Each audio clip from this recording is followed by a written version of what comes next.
देखिए, कानून से बढ़कर कोई नहीं।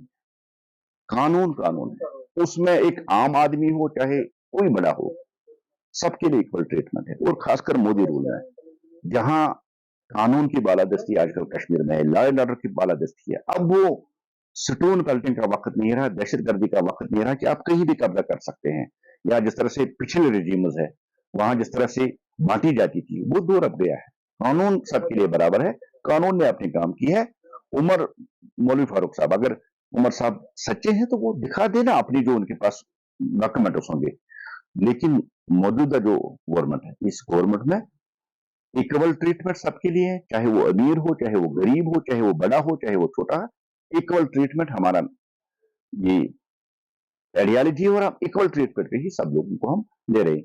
उमर साहब हो या जितने भी इन लोगों को एससीबी ने अरेस्ट किया है, हमें लगता है कि बहुत अच्छी एक ये सेटअप है, जिससे लोगों को कम से कम तो ये एहसास होगा कि आज की गवर्नमेंट इक्वलिटी पे यकीन रखती है, बराबरी पे यकीन रखती है। इनकी नजरों में कोई छोटा कोई बड़ा नहीं, कानून सबके लिए बराबर है और कानून की बालादस्ती है। जैसे इलेक्शन कमीशन ऑफ इंडिया ने सितंबर तक का कहा है, उन्होंने ऑनरेबल सुप्रीम कोर्ट ने, और भारतीय जनता पार्टी ही यही लेके चलती है कि सितंबर तक असेंबली इलेक्शन होगी और भारतीय जनता पार्टी सारी की सारी सीटों पर। देखिए, मोदी जी ने कोई ऑप्शन छोड़ा ही नहीं। मेन स्ट्रीम के बगैर कोई ऑप्शन है ही नहीं।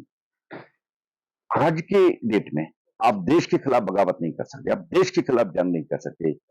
आपको इंडियन कॉन्स्टिट्यूशन का एहतराम करना ही पड़ेगा, क्योंकि दहशतगर्दी, अलगाववादी, स्टोन पेल्टिंग, सब कुछ चीजें हमने जड़ से उखाड़ दी है।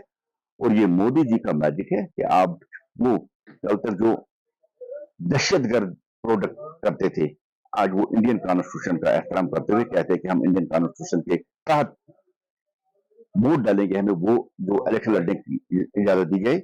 इसी को मोदी मैजिक कहते हैं, और इसी को कहते हैं कि मोदी ने दूसरा कोई ऑप्शन छोड़ा ही नहीं। स्ट्रीट फूड के हवाले से जानना, वो ऑन द फ्लोर देश के गृह मंत्री ने कहा, देश के प्रधानमंत्री ने कहा, उसमें कोई शक की बात नहीं है। शक की बात नहीं या उम्मीद की बात नहीं, यकीन है। यकीन के साथ कहते हैं कि स्टेट को वापस है।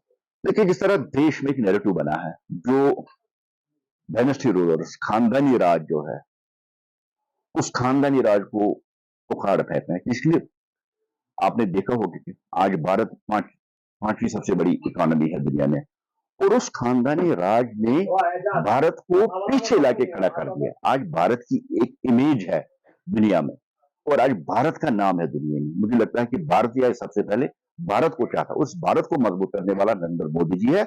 और इसीलिए हमें यकीन है कि आपकी बार जो 400 पार का नारा है, भारत की एकता, भारत की अखंडता, भारत की प्रबलता को वोट देते हुए नरेंद्र मोदी जी 400 पार नारा पूरा करेंगे और जम्मू कश्मीर से खानदानी राज उखड़ जाएगा।